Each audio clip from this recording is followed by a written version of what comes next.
กะเฮิรตซ์คลื่นวิทยุเพื่อการศึกษาพระพุทธศาสนาและวัฒนธรรม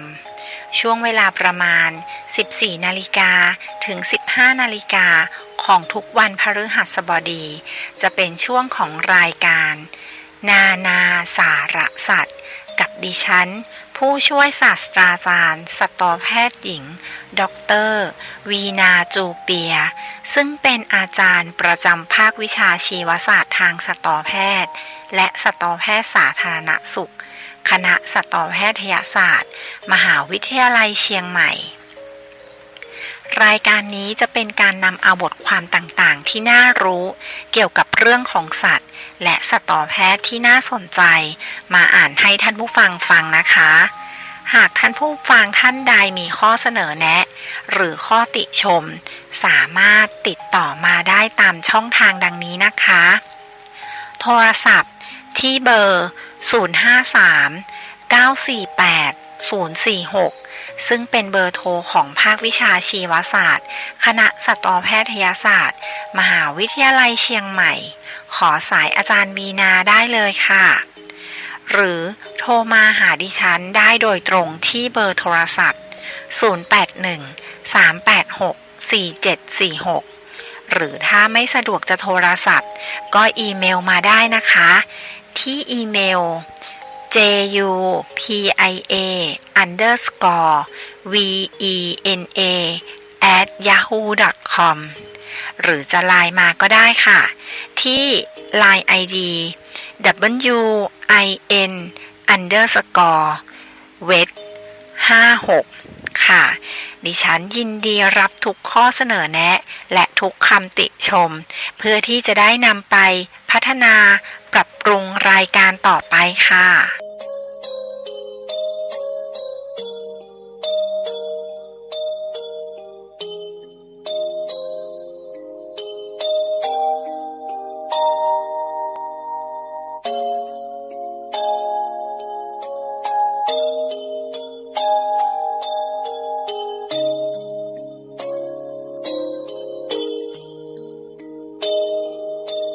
กราบสวัสดีท่านผู้ฟังที่เคารพทุกท่านอีกครั้งนะคะ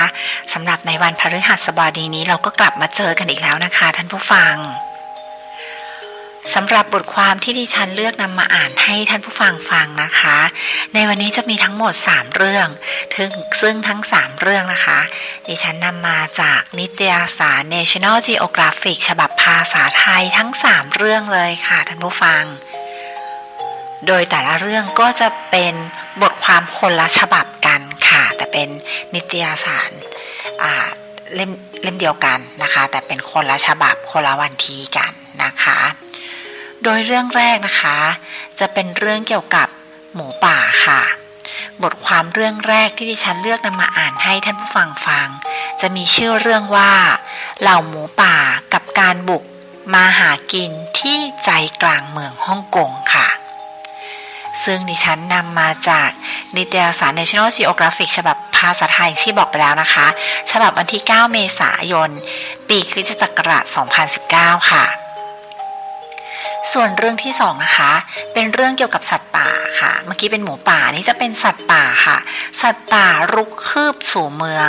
เมื่อยามถิ่นอาศัยตามธรรมชาติหดหายซึ่งเรื่องนี้ดิฉันนำมาจากนิตยสารเล่มเดียวกันค่ะแต่เป็นของฉบับวันที่31 กรกฎาคมปีนี้เองค่ะท่านผู้ฟังนะคะก็จะเป็นเรื่องเกี่ยวกับการรุกเข้าเมืองของสัตว์ป่านะคะหมูป่าในเรื่องแรกบทความเรื่องแรกก็เช่นเดียวกันนะคะการเข้าสู่เมืองของหมูป่าอันนี้ก็จะเป็นของสัตว์ป่านะคะส่วนเรื่องที่3นะคะ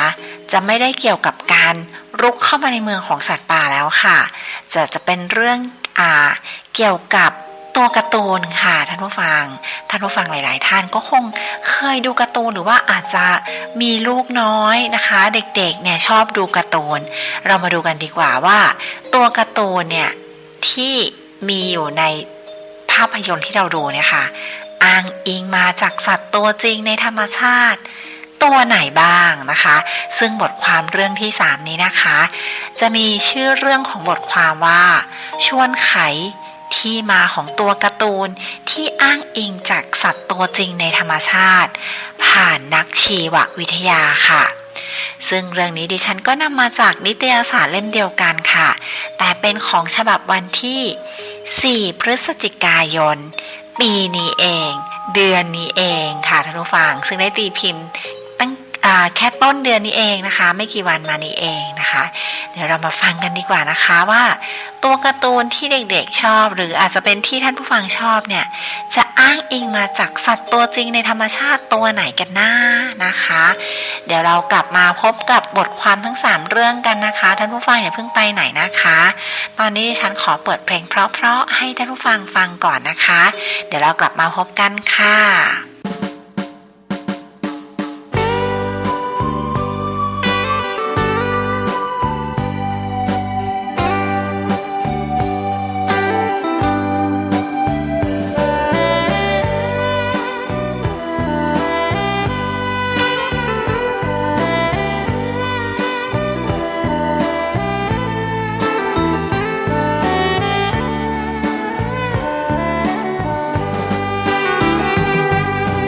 ทุกข์นั้นมี3 กองขอเชิญพี่น้องมาฟังเรื่องความทุกข์โลกแสนวุ่นวายมากมายปัญหามันรุกคนมีแต่ทุกข์ทวีทุกวี่ทุกวันทุกข์ทางกายและใจข้อหนึ่งฟังไว้เอาไปปรุงปรับแบ่งปันคำสอนมีมาทุกขเวทนาดื้อรั้นทุกหยาบเหนือฉันคือทุกขเวทนาข้อ2ความทุกข์เรียกทุกขลักษณะทุกจริงจริงนะหรือทุกครั้งนั้นแหละนาสภาพไม่คงที่เปลี่ยนไปตลอดเวลาคิดไปคิดมากายารอท่าแต่ทุกข์ทุกข์ข้อ3ต่อไปเรียกว่าทุกข์ในอริยสัจเป็นทุกข์รูปนามกายใจทุกข์ในขันธ์5ยิ่งทุกข์1ทุกข์2ทุกข์3ทุกข์โอ้ทุกข์3 กอง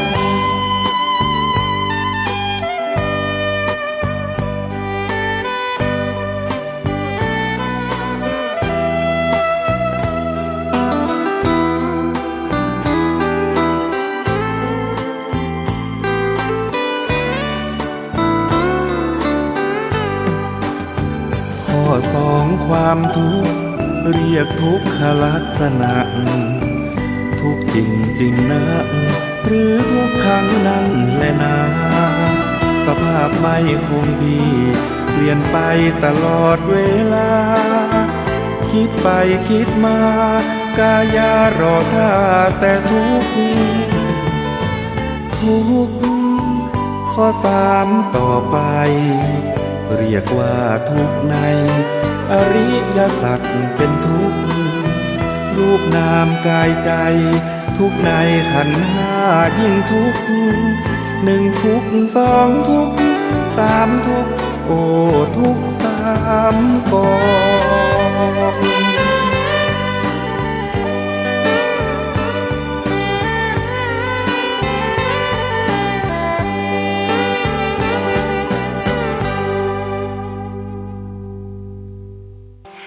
เรามาเข้าสู่บทความเรื่องแรกกันดีกว่านะคะท่านผู้ฟังบทความเรื่องแรกมีชื่อของบทความว่าเหล่าหมูป่ากับการบุกมาหากินที่ใจกลางเมืองฮ่องกงค่ะซึ่งเรื่องนี้ดิฉันนำมาจากนิตยสาร National Geographic ฉบับภาษาไทยนะคะของฉบับ2 กิโลกรัมสัตว์เลี้ยงลูกด้วยนมชนิดนี้สามารถพบเจอได้ตั้งแต่เมืองมาราเคชประเทศโมร็อกโกจนไปถึงเมืองบริสเบนประเทศออสเตรเลีย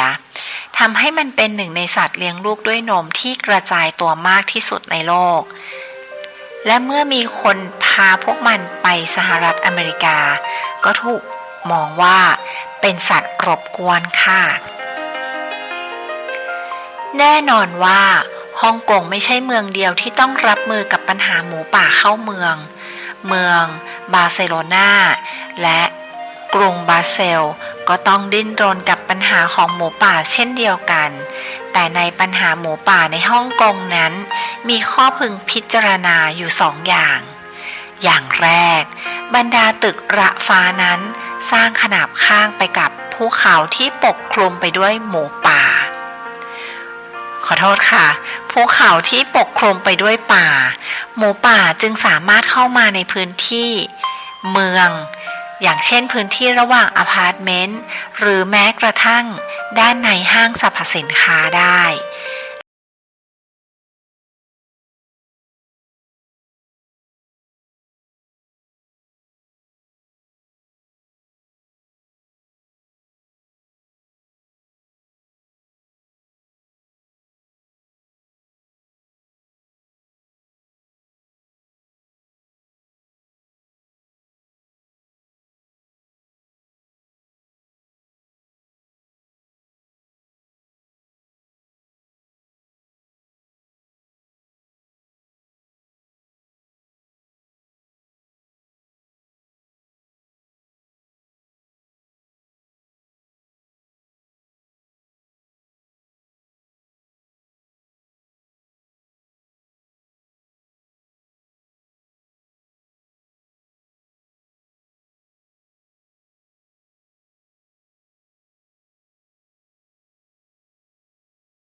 ติยานังทิติภูตังทิติธรรมัง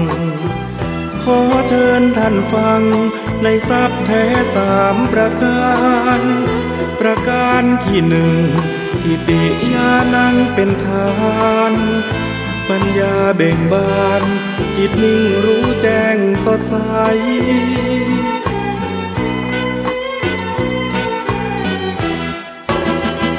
ทิติทูตังบอกต่อให้ฟังประการที่2รู้เห็นเรื่องรองจิตพ้นจำกัดเงื่อนไขมุมมองทุกสิ่งรู้แจ้งความจริงแบบไหนธรรมจักรชุบใจไม่มีสิ่งใดเข้าบัง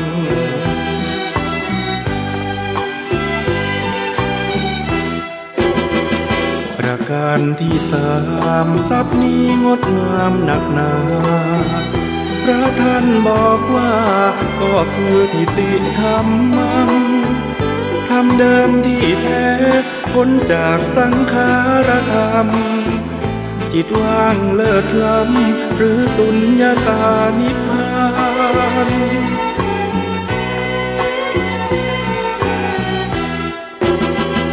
ทิติยานังทิติภูตังทิติธรรมังพระธรรมปลูกฝังชาวพุทธรู้เห็นประสานอานาปานสติจิตรู้จิตตื่นเบิกบาน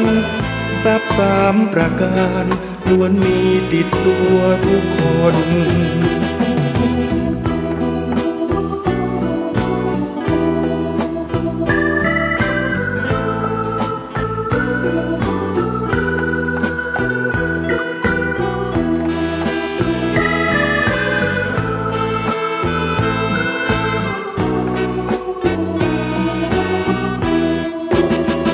ประการที่3ทรัพย์นี้งดงามหนักหนาพระท่านบอกว่าก็คือทิติธรรมังธรรมเดิมที่แท้พ้นจากสังขารธรรมจิตว่างเลิศล้ำหรือสุญญตานิพพาน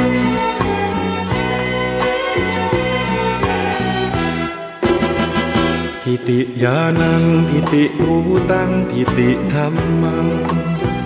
พระธรรมปลูกฝังชาวพุทธรู้เห็นประสานอานาปานสติจิตรู้จิตตื่นเบิกบานทรัพย์3 ประการล้วนมีติดตัวทุกคน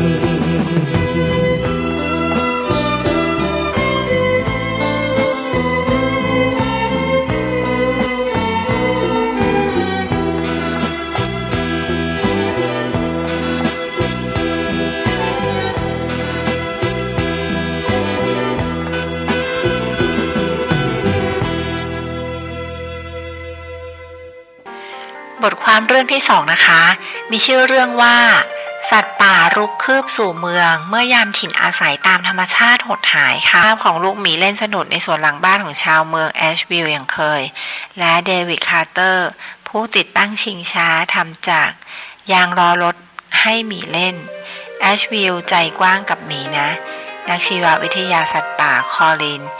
ออลเฟนบิลเตอร์บอก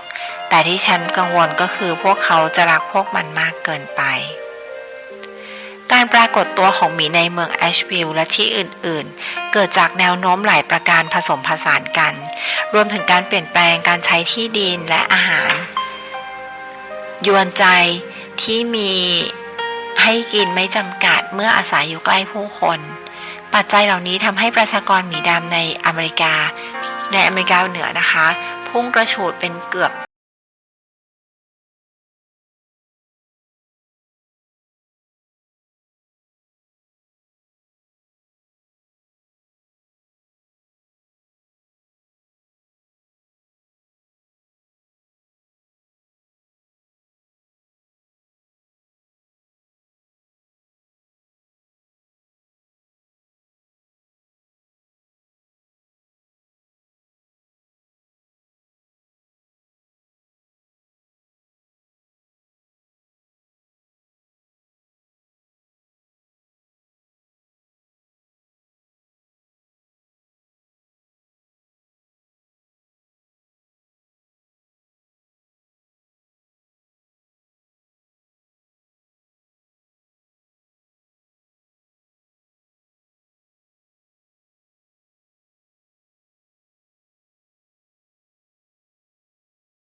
ส่งสัญญาณวิทยุในย่านทั้งสี่สะดวกหวังว่าจะหาคำตอบ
ดิฉันขอเบรกนะคะเปิดเพลงเพราะๆให้ท่านผู้ฟังฟังสักเพลงหนึ่งนะคะเดี๋ยวเรากลับมาพบกันค่ะ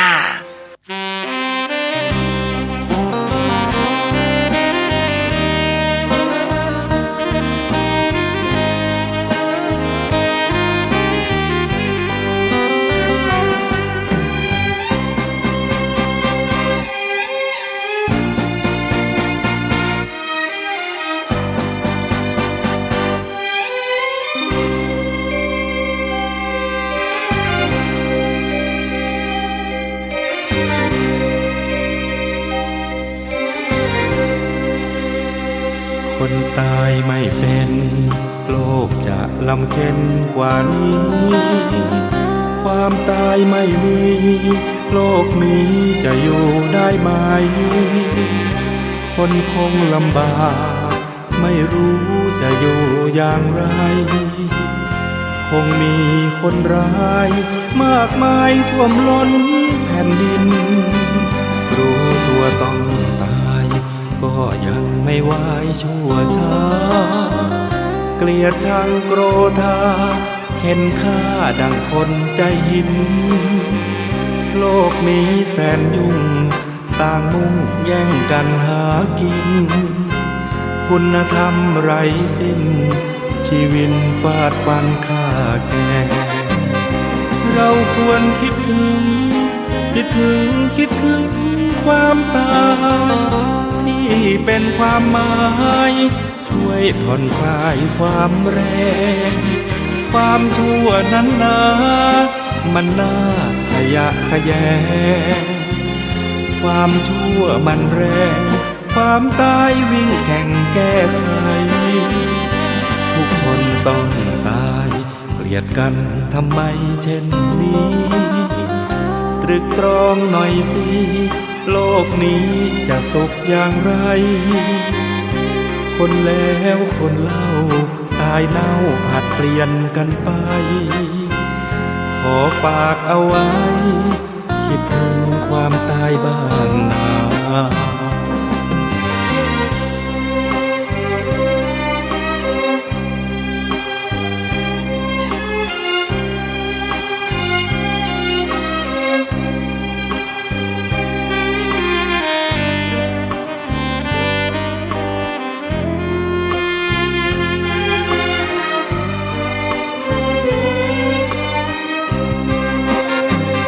เราควรคิดถึงความตายที่เป็นความหมายช่วยผ่อนคลายความแรงความชั่วนั้นนะมันน่าขยะแขยงความชั่วมันแรงความตายวิ่งแข่งแก้ไขทุกคนต้องตายเกลียดกันทำไมเช่นนี้ตรึกตรองหน่อยสิโลกนี้จะสุขอย่างไรคนแล้วคนเล่าตายเน่าผัดเปลี่ยนกันไปขอฝากเอาไว้คิดถึงความตายบ้างนะขอฝากเอาไว้คิดถึงความตายบ้างนะ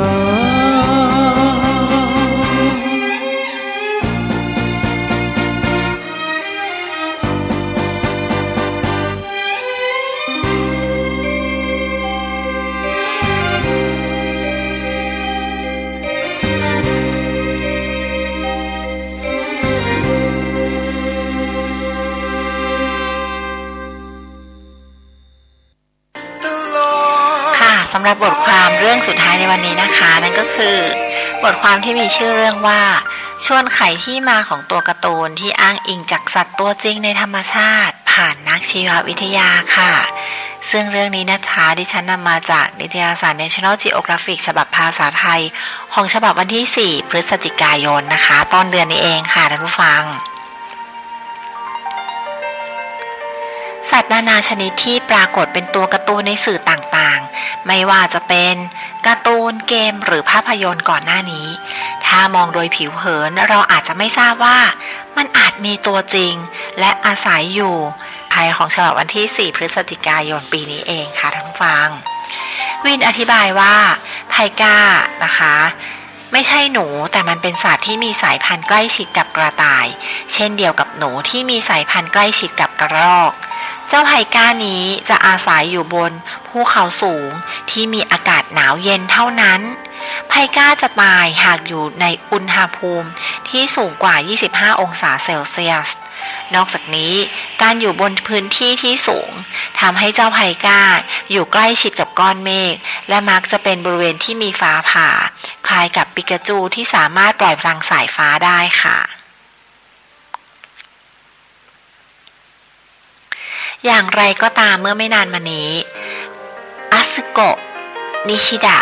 ศิลปินที่ออกแบบปิกาจู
จอมเด๋อจากเรื่องลูนี่ตูนนะคะการ์ตูนคอมเมดี้สุดฮิตของอเมริกาหมาไคโอตี้นี้มีถิ่นที่อยู่อาศัยในทะเลทรายออกหากินในเวลากลางคืนในการ์ตูนไคโอตี้มักจะสรรหาวิธีการต่างๆเพื่อไล่จับนกโรดรันเนอร์อยู่เสมอแต่ก็ไม่เคยจับมันได้สำเร็จเพราะความสามารถในการวิ่งเร็วของนกตัวนี้เราจึงเห็นว่าโรดรันเนอร์ไม่ค่อยชอบบินและมีลักษณะคล้ายกับนกกาเหว่าหากแตกต่างกันที่นกกาเหว่าออกไข่ให้ตัวอื่นเลี้ยงแทนค่ะในภาพก็จะมีภาพของนกโรดรันเนอร์นะคะแล้วก็หมาป่าไคโอตี้จากลูนี่ตูนนะคะท่านผู้ฟังยิ่งน่าตื่นเต้นเข้าไปใหญ่เมื่อสำนักข่าวแห่งหนึ่งเผยคลิปวิดีโอหมาไคโอตี้วิ่งไล่นกโรดรันเนอร์ในชีวิตจริงจากการค้นพบนี้ก็ทำให้เราทราบว่าหมาป่าไคโอตี้และโรดรันเนอร์มีตัวตนอยู่จริงๆแถม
อีกในหนึ่งเราไม่ควรกินหอยนางรมในเดือนที่ไม่มีตัว R หรือเดือนในช่วงหน้าร้อนอย่างเมษจูนจุลายและออกัสค่ะวินอธิบายว่าฤดูร้อนในประเทศเขตอบอุ่นเมื่อมีอุณหภูมิสูงขึ้นแพลงก์ต้นในทะเลจะโตเร็วขึ้นกว่าปกติจึงมีการสะสม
หอยว่าไม่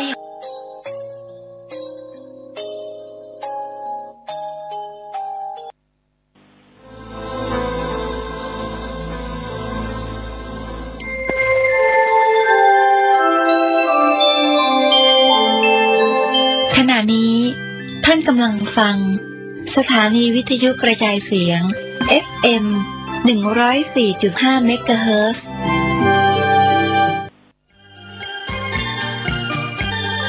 ขอบอกบุญหนุนสถิต